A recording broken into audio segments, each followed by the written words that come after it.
Guys, it's DK back at you with another video here for the NBA main slate here on Friday. We got a three-game playoff slate. Real quick, let's see how we did last night. So last night just kind of proves how you got to be on top of things with news. So Embiid got rolled out about 5 minutes before lock, and so I had to scramble. So once Embiid got rolled out, I just loved just targeting all the Philly guys. So I tweeted out the big three of Philly plus Boban and Monroe. Really liked. So I played Greg Monroe with Boban. Both those guys are way too cheap without Embiid. Monroe is basically min price. Boban I think was 4.7, but still, both those guys too underpriced. Bigs against Brooklyn. They just destroy Brooklyn. So I paired the two cheap Philly centers. I already had Ben Simmons. You guys know if you watch my video, I still liked him even if Embiid played. He put up 58 fantasy points. It was huge there at 7.7. He was way too cheap. I did pivot to get Tobias as well. He had a massive game as well, 58 fantasy points at 6.2K. Embiid is just such a high usage guy that when he's out of the offense, it's just such a big boost to everyone else. So I just wanted the full Philly stack. And then you guys know I liked Kevin Durant as a bounce back spot there at what 8.4 I think he was. He put up a big game, 56 fantasy points. Now Steph was a little disappointing, but we got a little unlucky here. He got his fourth foul at the beginning of the third quarter, never came back in because of the blowout. Now, if the game stays close and Steph doesn't get in foul trouble, he was on pace for 50, maybe even 60 fantasy points. So we get a little unlucky with the blowout. Same thing here with Lou Williams. If the game would have stayed close, obviously this guy would have played another 12 minutes or so. So it could have been a much bigger night if the Clippers kept it close, but it is what it is. And then Patty Mills, super frustrating. I made this lineup I was confident in, and then, again, I was under, 5 minutes to rearrange my lineup, so I had 3.4K remaining. Patty Mills is basically the only option. Now, he had been playing 20 minutes about every game and getting like 15 to 20 fantasy points. So I was like, okay, just as long as you give me that, that's fine. He goes out and plays 20 minutes, shoots the ball like 0 of 4, and gets me 4 fantasy points, but can't complain. Still cash, so let's see if we can keep it going here tonight for this 3-game slate. All right, so let's jump right into it here. Westbrook here at 10.2. Okay season, must-win scenario. I know he hasn't looked that good in the first couple games, but Portland, not the best defensive team. So I think Westbrook in a must-win situation. I do like him a lot there, 10.2. Lillard, the price is starting to creep up, but I still think he is in play. He wasn't the best. He isn't the best play now. I liked him a lot when he was 8.4. Now at 9.1. Now this guy does still have huge upside, but probably I prefer just paying a little extra for Westbrook. KYRIE, kind of same thing with Lillard. I liked him when he was basically 8K. Now he's at 8.9. This guy is the one guy in Boston who has some pretty big upside. Indiana though is a pretty solid defensive team, so I don't think I'm gonna go with KYRIE, but just know he does still have upside, but probably not the way I'm going on this slate. CJ, the price is creeping up there a bit on him, but I still think he is a pretty solid play here at 6.9K. He put up 52 fantasy points last time out. I wouldn't expect that again, but I still think CJ definitely in play there as a mid-tier, 6.9K. Kyle Lowry at 6.8. So my kind of thoughts with Kyle Lowry was I was just going to fade until I could see that he could actually have a decent playoff game, and he finally did here. In 38 minutes, put up 43 fantasy points. So I don't mind Kyle Lowry here at all. In 34 minutes, he shot the ball 0 of 7 in his first game and still got 23 fantasy points. So this guy, if his shots fall on, he can definitely get you 40, 50 fantasy points. So Kyle Lowry at 6.8. Finally saw a good game from him in the playoffs, so I don't mind targeting him at all there. DJ Augustine, I don't think we had to go there. Schroeder, the minutes too up and down. Played 36 the first game, but then 21. I'm not going there. I'm staying away. Now, Darren Collison has not looked that good here, but the price is what's really appealing here at 4.6K for a starting point guard. It's going to have KYRIE defense on him. KYRIE, not a good defender. Collison, I know, he really hasn't looked good the first 2 games, but this guy has 40, 45 fantasy point upside in him. I like the buy low on a slate that kind of lacks value. I think Collison is a pretty solid play here. Rozier, Van Fleet, kind of the same thing. The guys off the bench are going to play 20 minutes or so. I don't think we have to go there. Again, same thing kind of with Michael Carter Williams. And then below that, no one really I'd take a shot on. So let's move on to shooting guard.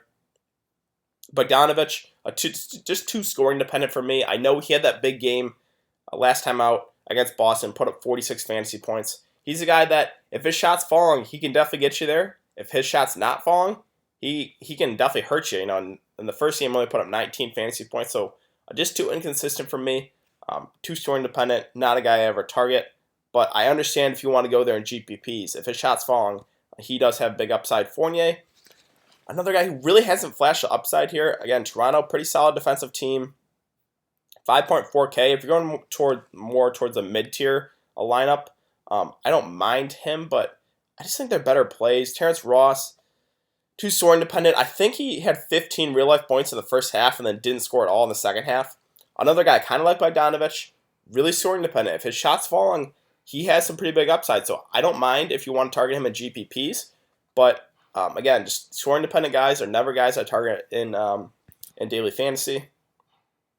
Jaylen Brown, you know, he was the chalk in game 1, let a lot of people down. Game 2 did all right there at 18 fantasy points in 27 minutes. I think he's okay, but probably not going to go there. Tyreek, he's a high usage guy with the bench. He's going to play 20 minutes. I don't mind him at 4K. And then Wes Matthews, more of a lower usage guy. He's going to play close to 30 minutes. If he can nail a couple threes, he can definitely get you there at 3.9K, but he really hasn't flashed it at all recently. And then below that, I don't think we have to go with anyone. So let's move on to small forward. Paul George, 8.7. You know, it's him and Westbrook. They're in must-win scenario. I know the shoulder has been bothering him, but really, 11 of 20. He played pretty solid that last game. So 8.7K, I think that's a little underpriced. In a must-win scenario, I like Westbrook. I like Paul George. Kawhi. So it was the Kawhi and it was the Kyle Lowry show. Most of the time, Toronto is a pretty balanced attack, but it was all Kyle Lowry and it was all Kawhi last game. 8.2K, a guy that hasn't flashed upside until that last game. So I think Kawhi Leonard perfectly fine here at 8.2. Aaron Gordon at 6.2. I think he's okay. He's going to play 35 minutes or so, but the tough thing is he's got Kawhi or Siakam defense. Both those guys are pretty solid defenders, so I think Aaron Gordon's okay. Tatum, a guy that the minutes I really like from him, 34 and 39 each of the last 2 games at 6.1. Again, a guy if you're going kind of more towards the mid-tier roster construction build, I don't mind him. Thad Young, same thing. Guy that's going to play 30 minutes or so. He's going to get you 25 to 35 fantasy points. Don't think he has huge upside, but I think he's okay. Hayward at 5.3. I do like that. He's been playing pretty solid here. The minutes to 30 and 28 minutes last time out. 5.3K. I think he's a little underpriced, so I don't mind Hayward there. Amino, just the minutes, too inconsistent for some of these Portland guys. Played 35 the first time out and then goes out and plays 23. Terry Stotts, it's hard to trust his rotation, so I just don't think I can go there with Aminu. Marcus Morris let a lot of people down. He was chalky last time out. Shot the ball 0 of 8, including me. I played him. He's going to play 25 to 30 minutes. I don't expect him to shoot 0 of 8 again. On a slate that lacks value, I don't mind going back to the well there with Marcus Morris. Jonathan Isaac, another guy, the minutes way too up and down. 40 the first game, and then 23 minutes the second game. I know that game was a blowout, so the blowout did hurt his minutes there a bit, but just a low usage guy. I think he's okay. Harkless, same thing. A lot of these secondary Portland guys, the minutes are just way too inconsistent. 22 the first game, then 29. You just really never know what is going to happen on some of these guys with the minutes. Danny Green, too scoring dependent. He was kind of chalky, and he showed when he's chalk, if his shot's not falling, 12 fantasy points. So I don't think I want to go there. Okay, let's move on to power forward. So, talked about those two guys. Siakam, a guy that, normally I only like targeting him when Kawhi's out, but he was on pace for 40-plus minutes again in that second game against Orlando, but the blowout, he finally got pulled. So, a guy that's basically going to play 40 minutes no matter what, at 7.3K, I think he's a little underpriced here, so I like Siakam. And then Horford here, at 6.4. He had that illness, but still played 37 minutes. Now, didn't play that well in that time, but the minutes are what I really like here. 32, 37 minutes. Horford is a guy that does have triple-double upside in him. So at 6.4K, I think he's perfectly fine. Let's see. Talked about those guys. Sabonis had an off game. Only shot the ball one time, which is really surprising. This guy's like a high-usage guy off the bench. Has really not looked good the first 2 games of this series. I don't mind with going with a buy low here on Sabonis. Should play 25 to 30 minutes. He's a guy that has 40, 50 fantasy point upside, so I don't mind the buy low for GPPs there. And for Sabonis, Ibaka, not seeing enough minutes. Now, Marc Gasol getting in foul trouble definitely helped Ibaka, so I don't think I can go there at 5.6. Jeremy Grant, another guy that's just kind of low usage. He's going to play a lot of minutes, doesn't really have huge upside. I don't mind him at 5.2. Below Mo Harkless is really no one that I would target, so let's move on to center. VUCEVIC here at 7.8. I know has not looked good in the first couple games. Marc Gasol is a solid defender. This game's at home, though. The price is down on VUCEVIC. I'm a little torn, but right now I'm kind of leaning towards playing him just because I know this guy has 50, 60 fantasy point upside in him. Again, the matchup not the best, but like I said, I'm a little torn, but right now I'm kind of leaning towards playing VUCEVIC.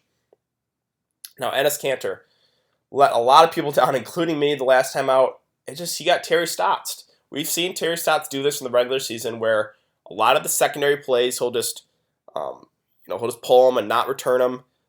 ENES KANTER had a huge game first time out, 52 fantasy points. Then goes out and only plays 20 minutes, gets you 11 fantasy points. Foul trouble didn't help him either, but this is a guy where he's going to play 25 to 35 minutes. If he plays 25 minutes, probably not going to get you there. If he plays 35 minutes, he can crush value. So I don't mind going back to the well. I think the ownership goes way down on him because he let so many people down. But this is a guy that, again, if he hits that upper tier minutes threshold, he can crush it. So I don't mind going back to the wall there with ENES KANTER. Again, I think the ownership goes way down on him on the slate. But just be careful. It's a guy that, again, if he only plays that 20 to 25 minutes, he's probably not going to get you there. So just be wary. He's GPP only for sure. Steven Adams here at 5.9, just a guy that it's just more of his cash game play. He's going to get you play 30 to 35 minutes. He's going to get you 25 to 35 fantasy points at 5.9. I think he's perfectly fine for cash games. For GPPs, would much rather play ENES KANTER again, but Steven Adams way safer there for cash games. So if you need kind of that mid-tier center guy, it's Steven Adams for cash. It's ENES KANTER for GPPs for me. And then Myles Turner, same thing here with Sabonis. Has really not looked that good in the first couple games.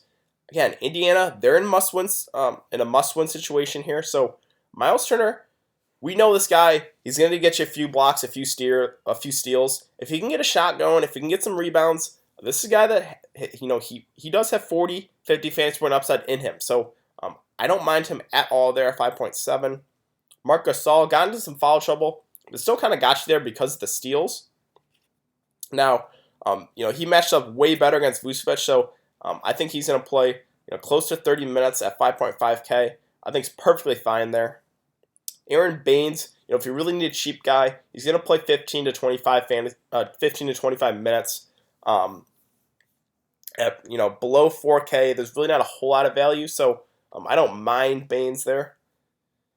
And then below him, I really don't think we have to take a shot on anyone. So yeah, I think that's about it. Again, I kind of like targeting the guys in must-win scenarios. So Westbrook and Paul George, they have to win tonight, so I don't mind. I do like playing probably one of those guys. I don't know if I would play both, but I definitely would target one.